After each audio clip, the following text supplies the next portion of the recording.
Okay, so we've talked a lot about your office manager jobs, things that are not specifically accounting type tasks. Now let's turn to accounting and what you're going to be doing there. As I mentioned before, you'll be supporting the work of the accounting firm and the accounting manager by preparing certain items for processing. So let's look in detail at some of this work. Single house invoices. Most invoices that we receive are bills for work done at just one house. These are the easy ones. All you have to do is give it to the property manager. They let the owner know that the work, what the charge was and what work was done. They're going to stamp the bill to indicate who to charge it to and give it back to you. The accounting manager will pay these invoices out of promise. The other thing that you'll be doing is for multiple rental accounts. So you will help the accounting manager by preparing any invoices that are for multiple rental accounts. In other words, there are certain invoices that we receive that are for more than one house. You will do the prep work so that the accountant knows exactly who is to charge for each item. Examples of that kind of an invoice would be like the rental services bill, and we're going to go through in detail on that. For rental services, we use an outside company to screen tenant applications for us. They supply us with a credit report, a criminal screening, references, things like that.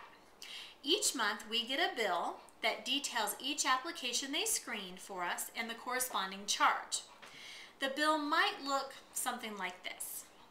Hannah Abbott, $65. Harry Potter, Ron Weasley, $86. Sorry, I know it's cheesy. Vernon Petunia Dursley, 2974 Rotherwood, $75. Your job will be to figure out who is paying for each of these credit reports. In this case, it looks like we know the street address for the Dursleys, but don't know the rental property addresses for the other two. So you're going to need to do some research in the CRM to find out which rental property is associated with which entry. Start by looking in the CRM. Next, you would try looking through your files of recently leased properties. You might find the name. As a last resort, you can start asking the different property managers. The information you need to determine is who is going to pay for each credit report. That could be one of two different people. The owner of the rental property, or a tenant that is moving out and breaking their lease. If a tenant does not complete the full term of their lease agreement, they're required to pay for the cost of the turnover, things like advertising, credit reports, our fee, things like that. It's very important to determine if each house, whether it's a break lease situation or not.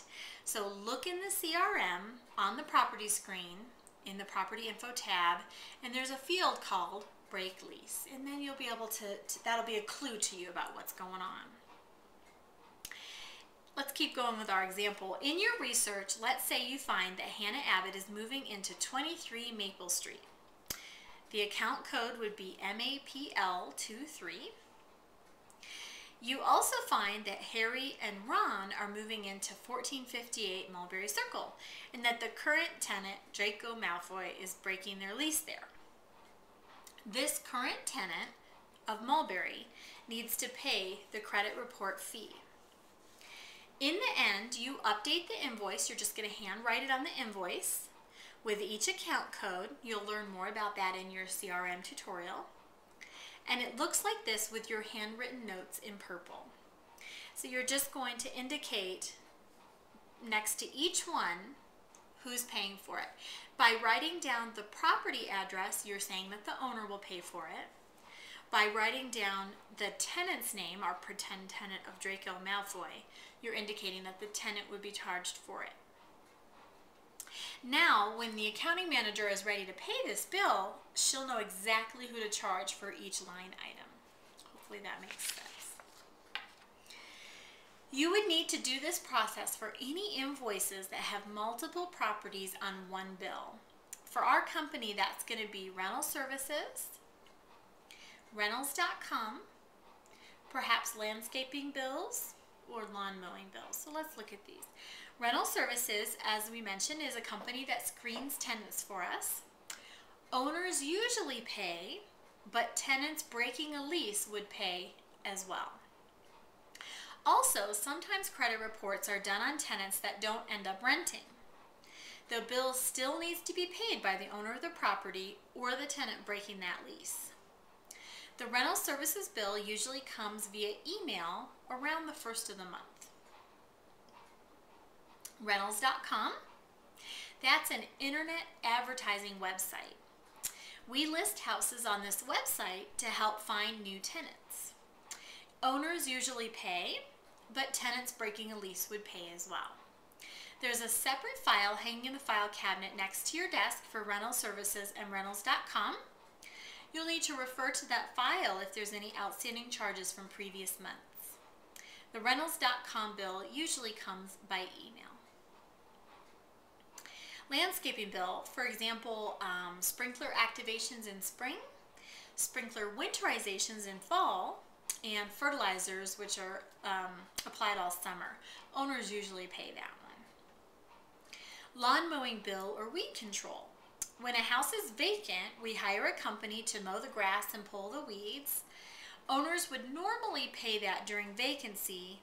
Tenants could be charged if they're living at a house and not taking good care of the lawn. Tenants could also pay that one if they're breaking their lease and therefore it goes vacant. All right, another big area of what you're going to do for us is handyman invoice preparation. So we have two different kinds of vendors. Some we consider to be in-house vendors, some we consider to be subcontractors. An example of an in-house contractor would be our most often used handyman. Examples of independent subcontractors would be like plumbers, heating and cooling specialists, painters, roofers, people like that. Each month, our in-house handyman will be out at properties doing a variety of repairs. He will submit an invoice for each job that he does. This invoice will come in a raw format, and it will be your job as office manager to finish it out. Let's look at a simple example. In your printout, you'll find a sample work order that has been completed by the handyman. This is what the work order looks like. The red handwriting there would be, for example, from the handyman. He would make his notes about what he did and how long it took. Now, what you need to do, you can see in this case we've got total hours 2. Now we need to finish out the service call, the total charge, that sort of thing. Go ahead and turn the page. So the handyman is writing in red. We're going to say your handwriting is in blue.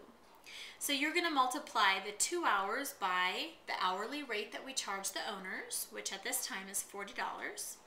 That's going to give you a total labor charge of $80. The service call at this time is $29, so you're going to handwrite that in.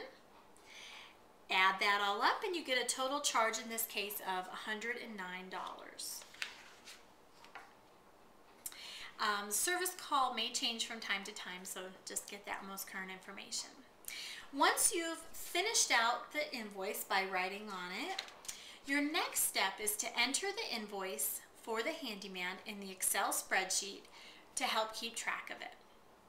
We want to make sure that the handyman gets paid for each invoice on time each month. You will track the invoices in an Excel spreadsheet. Then you'll distribute those invoices to the property managers, and then that way you can track them, that they're getting processed and submitted back to the office for payment by the accounting manager. If any invoices go missing,